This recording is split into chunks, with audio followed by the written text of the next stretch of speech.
बहुत समय पहले एक नगर में एक ब्राह्मण के 7 बेटे और एक बेटी थी। उसका नाम था वीरावती। वह सबकी लाडली थी। भाइयों और माता पिता का उस पर बहुत स्नेह था। जब वीरावती का विवाह हुआ तो उसका पहला करवा चौथ आने पर वह मायके आ गई। सुबह से उसने व्रत रखा, न कुछ खाया न पानी पिया। पूरे दिन वह माता गौरी की पूजा में बैठी रही।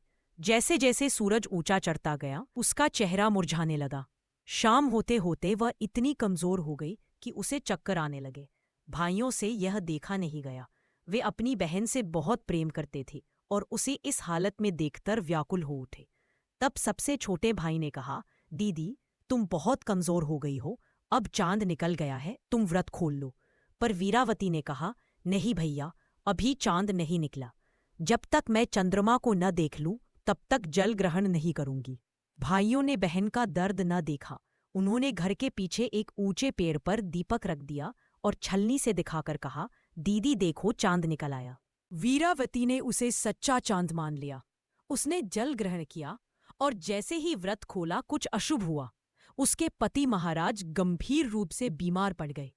जब उसे सच्चाई का पता चला कि चांद अभी नहीं निकला था और भाइयों ने छल किया था, तो वीरावती फूट फूट कर रो पड़ी। उसने पश्चाताप किया और माता पार्वती से प्रार्थना की, हे माँ गौरी, मुझसे भूल हो गई, कृपया मेरे पति को जीवन दान दीजिए। माता पार्वती ने उसकी सच्ची भक्ति देखकर प्रकट होकर कहा, वीरावती, तुम्हारे भाइयों के छन से तुम्हारा व्रत भंग हुआ था, इसलिए तुम्हारे पति को रोग हुआ है। अब तुम पूरे नियमों से हर वर्ष करवा चौथ का व्रत रखो तो तुम्हारे पति दीर्घायु और स्वस्थ रहेंगे। वीरावती ने उसी क्षण संकल्प लिया कि वह जीवन भर करवा चौथ का व्रत पूरी श्रद्धा से करेगी। अगले वर्ष जब उसने पूर्ण विधि से व्रत किया तो उसका पति मृत्यु से बच गया।